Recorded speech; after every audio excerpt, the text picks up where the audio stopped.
सुनो सरदारी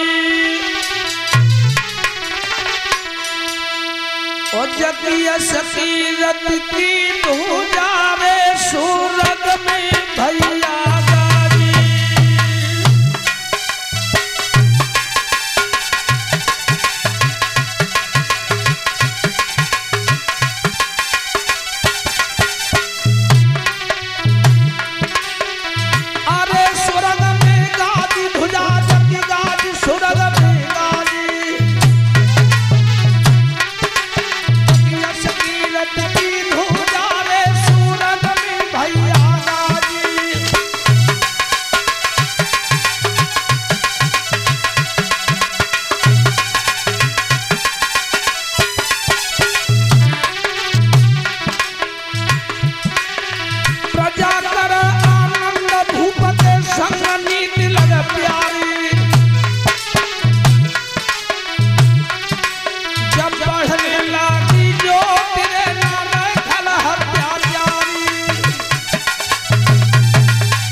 भाइयों ध्यान रखना, महाराज अज की रानी का नाम था भाइयों इंदुवती। जो कोई याचक दरवाजे पर आ जाता था बस सामर्थ्य के अनुकूल दान दिया करते थे। लेकिन ध्यान रखना भाइयों, विधाता की ऐसी कुदिष्ट नजर पड़ी, रानी इंदुवती के उधर से कोई बेटा पैदा नहीं हुआ।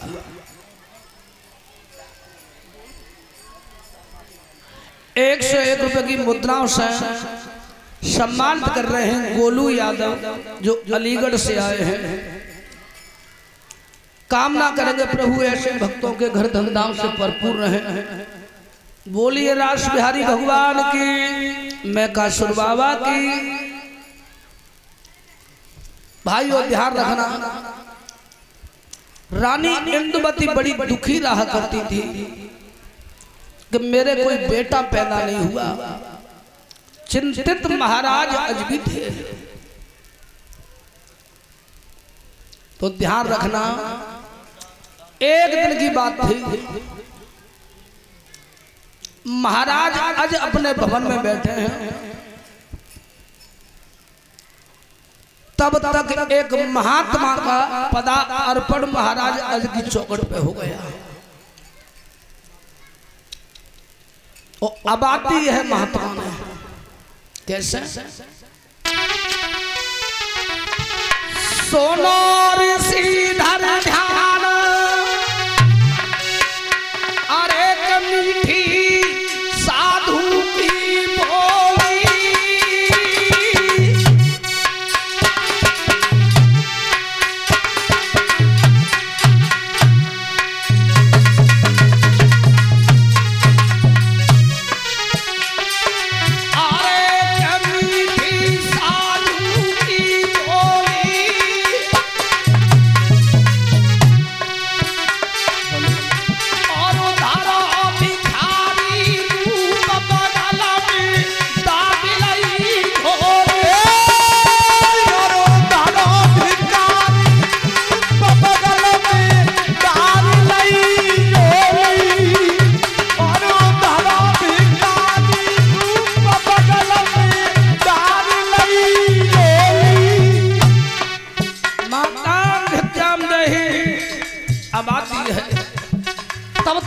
आज कहने लगे हे प्रिय, पता नहीं कोई महात्मा है, पता नहीं कि कोई ब्राह्मण है।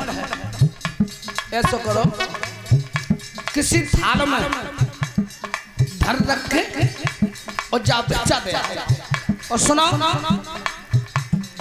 जितना थाली में धनु आ सके बस थाली भर ले जा। धनु को हम क्या करेंगे, हमारे कोई बेटा है ना, ला जा है सकते कि किसी भिक्षुक का ही भला हो रहा इस धन से।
गेट पे आई है,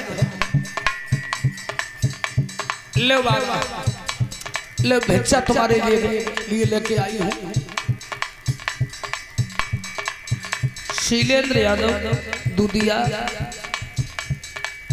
101 रुपए की मुद्राओं से हमें सम्मान कर रहे हैं। 101 रुपए की मुद्राओं से शीलेंद्र यादव ट्रैक्टर वाले हमें सम्मान कर रहे हैं। कामना करेंगे प्रभु ऐसे भक्तों के घर धमधाम से भरपूर रहे, सदैव ठाकुर जी की ऐसी कृपा बनी रहे।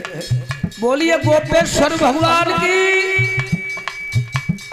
ले करो झोली भिक्षा ले जा। और सुनो, एक पीढ़ी की तो बात ही लगा, 3 पीढ़ी बैठी कहाँ।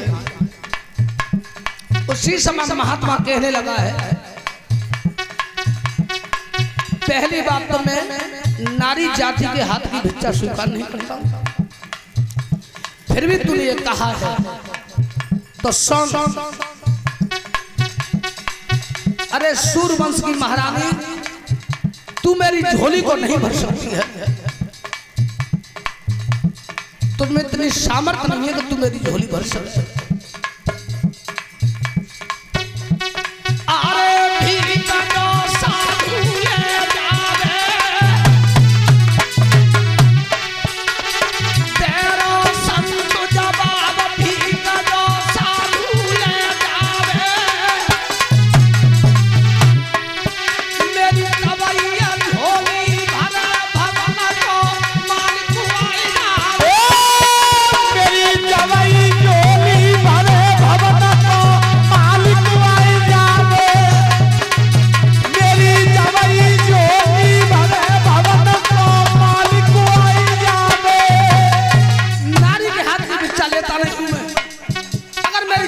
सकता है तो इस भवन का मालिक ही बन सकता है। जा कह दिया पर महाराज ने, वो स्वयं चल के मेरे पास में आ।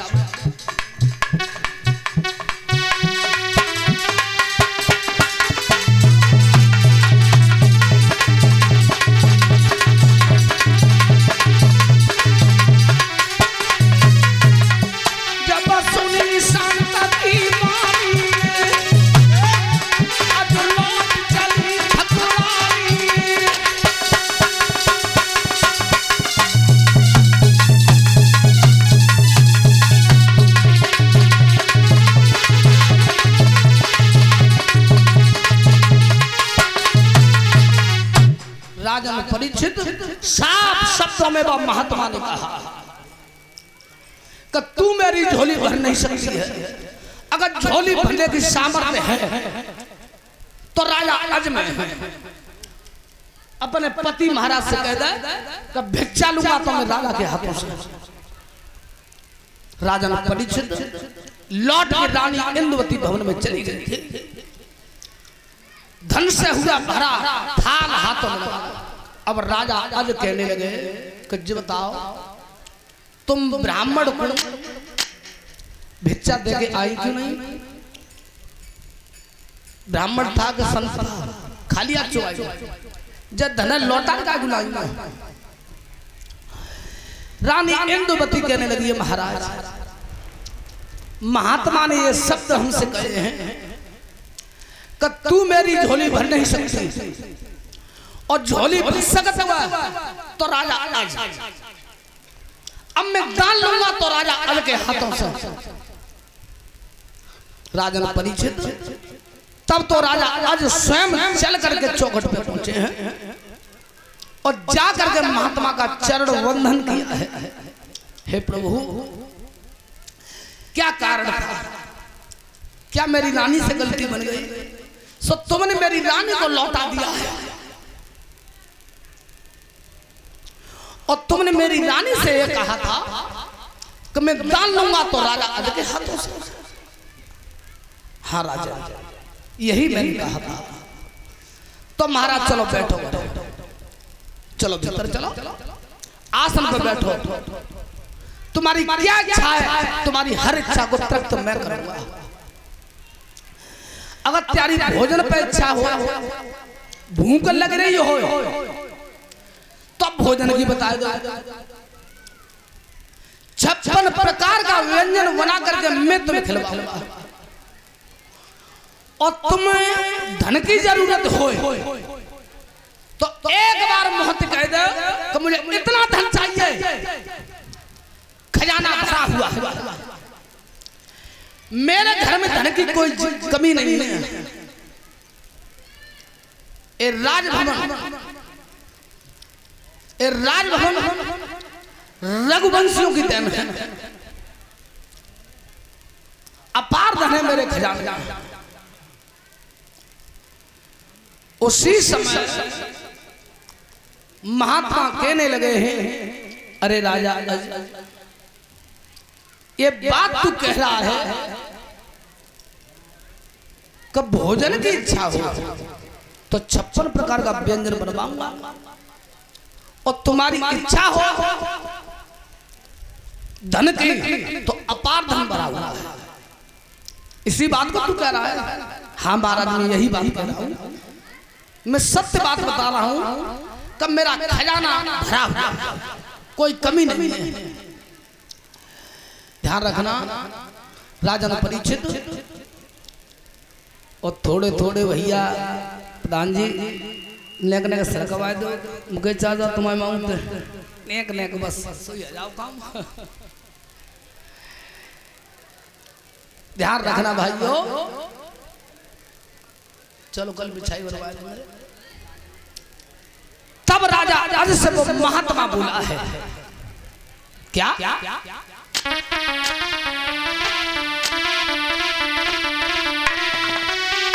और